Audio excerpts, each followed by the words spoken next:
अपनी औलाद को सही रास्ते पर लाना चाहते हो और उन्हें एक नेक आदमी बनाना चाहते हो तो गिद्ध की यह 4 बातें जरूर सुने। आपके बच्चों का भविष्य बदल सकता है।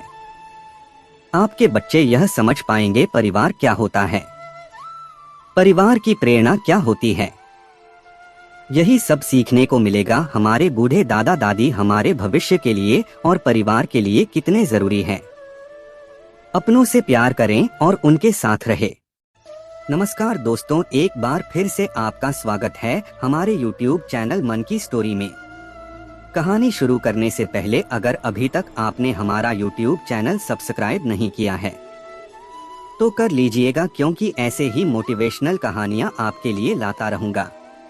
एक बार की बात है, एक जंगल में बहुत पुराना बरगद का पेड़ था जो कई सदियों से उसी जंगल की शोभा बढ़ाया करता था। उस बरगद के पेड़ पर बहुत सारे पक्षी रहा करते थे, क्योंकि पेड़ इतना विशाल था कि उसमें हजारों पक्षी एक साथ अपना घोंसला बनाए हुए थे। उन्हीं सबके बीच में एक बूढ़ा गीदड़ भी रहा करता था जिसकी उम्र काफी हो चुकी थी। वह सिर्फ अपने घोंसले में ही रहा करता था, क्योंकि उसकी उम्र के वजह से वह कहीं भी शिकार करने के लिए नहीं जाता था। उस पेड़ पर रहने वाले और पक्षी गीदड़ राज के लिए भोजन लाया करते थे और वहीं पर वह अपना भोजन कर लिया करता था।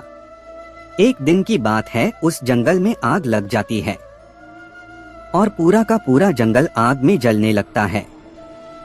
धीरे धीरे आग उस बरगद के पेड़ की ओर भी बढ़ने लगती है। सभी पक्षी घबरा जाते हैं और इधर उधर भागने लगते हैं, क्योंकि आग इतनी भयानक थी कि वह सब कुछ नष्ट करती जा रही थी। सभी पक्षी भाग रहे थे। तभी उनमें से कुछ पक्षियों ने गिद्धराज से कहा, गिद्धराज आप भी यहाँ से भाग चलो, नहीं तो मारे जाओगे। गिद्धराज ने कहा, मैं तो यहाँ से नहीं जाने वाला, चाहे मेरी मृत्यु क्यों ना हो जाए। सभी पक्षियों ने गिद्धराज से फिर हाथ जोड़कर कहा, आप सबसे बुजुर्ग हो, हम सबके पिता के समान हो, आपको हम कैसे छोड़कर जा सकते हैं, आप हमारे साथ चलो। गिद्धराज ने मना कर दिया और कहने लगा, मेरा पूरा जीवन इसी पेड़ की टहनियों पर गुजरा है, मैं ऐसे कैसे छोड़कर जा सकता हूँ। मेरा पूरा जीवन इसी बरगद के पेड़ के नीचे गुजरा है। इस बरगद के पेड़ में हमारे पूरे जीवन हमारी सहायता की है, तो मैं इसे अकेला छोड़कर कैसे जा सकता हूँ। और गिद्धराज अपनी बात पर अटल हो गया। उसने कहा, अगर मरना ही है तो मैं इसी बरगद के पेड़ के साथ इस आग में जलकर मर जाऊंगा, लेकिन यहाँ से जाने वाला नहीं हूँ। सभी पक्षी हैरान हो गए और भगवान से प्रार्थना करने लगे, हे भोलेनाथ, हे ईश्वर, हे करुणा निधान, मेरी प्रार्थना सुनो, मेरा पूरा परिवार तहस नहस हो गया है, आप मेरी सहायता करो। सभी पक्षियों की प्रार्थना सुनकर शंकर भोलेनाथ प्रकट हो जाते हैं और कहने लगते हैं, आप सभी को क्या कष्ट है। तो सभी पक्षी गिद्धराज की ओर इशारा करके कहते हैं, प्रभु, यह बरगद का पेड़ इस जंगल में हजारों साल से है और मैं पेड़ पर कई सालों से रहता हूँ। गिद्धराज भी यहीं पर कई सालों से रह रहे हैं और आज जंगल में आग लगने की वजह से पूरा जंगल जल रहा है। तो गिद्धराज अपनी हठ पर अड़े हैं और वह पेड़ छोड़कर नहीं जाना चाहते हैं। भगवान भोलेनाथ ने गिद्धराज का यह प्रेम पेड़ के प्रति कभी नहीं देखा था और उनकी आंखों में आंसू आ गए और कहने लगे, यह उनका परिवार है और मुश्किल परिस्थितियों में अपना परिवार को छोड़कर कौन जाना चाहता है।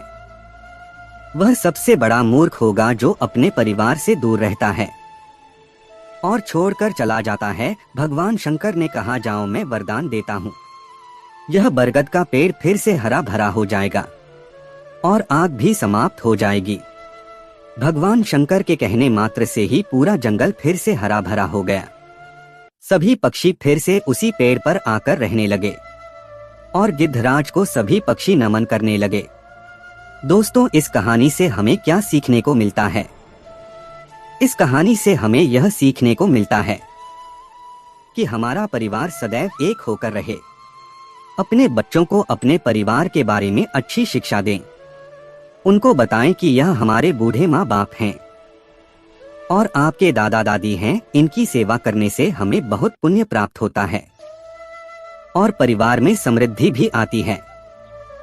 दोस्तों, यह कहानी आपको अच्छी लगी हो तो दूसरों के साथ शेयर भी करें और अपने जीवन में भी उतारें।